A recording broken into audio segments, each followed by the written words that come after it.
The official coronation of King Charles III will be May 6th, the first royal coronation in 70 years. Towns in Britain will be filled with street parties, a British tradition for coronations and war victories. 3,087 approvals were made for closing streets for parties tomorrow.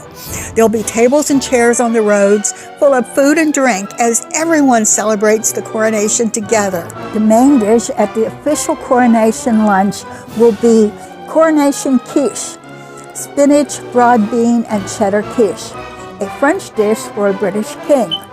This dish will be enjoyed throughout the thousands of coronation parties throughout the land. Starting at 5 a.m. Saturday morning, CBS TV and mobile will carry the coronation. Prince George, a future King of England, will be one of the pages to hold the king's robes for the coronation. The King and Queen will ride to the coronation in the air-conditioned Diamond Jubilee State Coach, drawn by 6 horses. They will return to Buckingham Palace in the Golden State Coach with 8 horses. It needs 8 horses because it weighs over 4 tons. It's actually made of wood. The gold is just gold leaf.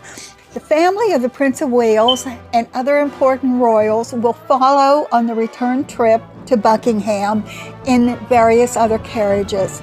Look for that bad little Prince Louis to pull something.